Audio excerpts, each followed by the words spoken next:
Assalamualaikum warahmatullahi wabarakatuh.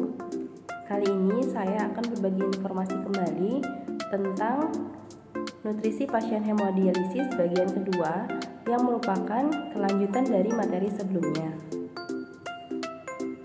Garam atau natrium.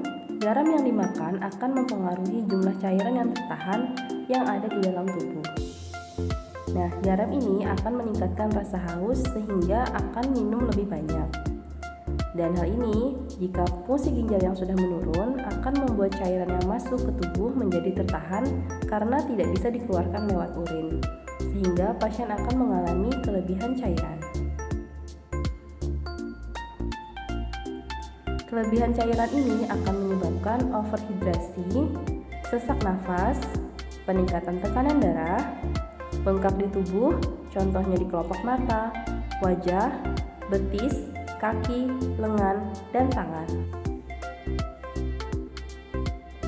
Sehingga pada pasien dengan penyakit ginjal kronik, kebutuhan garam harus dibatasi, yaitu sebanyak 900 sampai 1700 mg per hari atau setara dengan 1/4 sampai setengah sendok teh saja.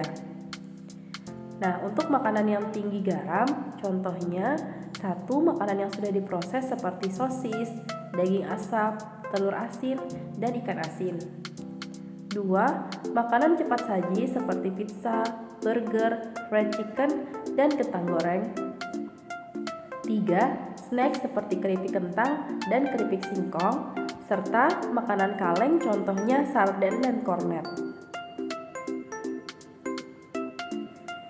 Kalium merupakan mineral yang penting diperlukan untuk tubuh untuk kerja saraf dan kerja otot. Jika kadar kalium terlalu tinggi atau terlalu rendah di dalam darah, dapat menyebabkan irama jantung tidak teratur hingga jantung berhenti mendadak. Kemudian sesak nafas, kejang, bahkan kelemahan otot. Kalium terdapat pada semua bahan makanan. Namun ada beberapa makanan yang memiliki kalium yang tinggi seperti kentang, pisang, alpukat, mangga, rebung, daun singkong, dan kacang tanah. Berikut ini contoh daftar kandungan kalium pada buah-buahan. Nah, ini adalah bahan makanan per 50 gramnya.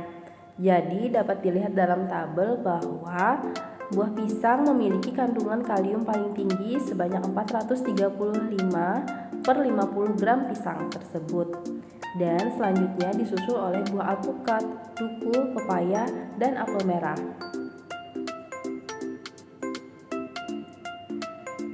Nah, kalau ini adalah contoh daftar kandungan kalium pada sayur-sayuran.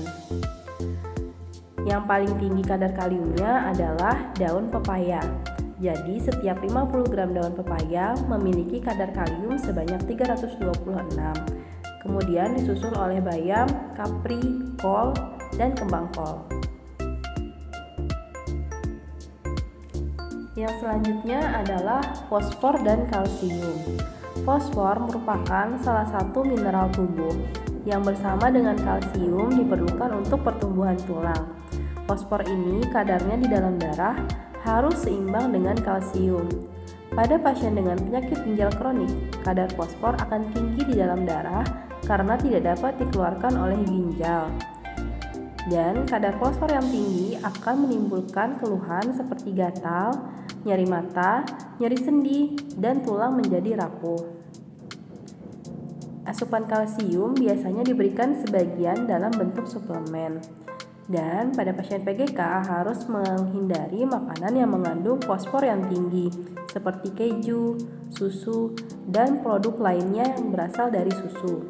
Kemudian minuman bersoda, kacang, biji-bijian, mentega, sereal, dan ikan di dalam kaleng seperti sarden. Yang selanjutnya adalah air. Jadi fungsi ginjal yang sudah menurun akan membuat cairan yang masuk ke tubuh menjadi tertahan karena tidak bisa dikeluarkan lewat urin. Sehingga asupan cairan yang direkomendasikan untuk pasien dengan penyakit ginjal kronik tergantung dari seberapa berat fungsi ginjal dan jumlah urin.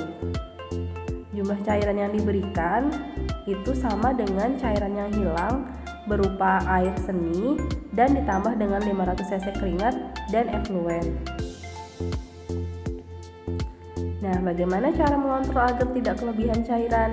Yaitu dengan hindari minum yang berlebih, membatasi asupan garam agar tidak menimbulkan rasa haus yang berlebih, memonitor berat badan dan tekanan darah, mengontrol gula darah.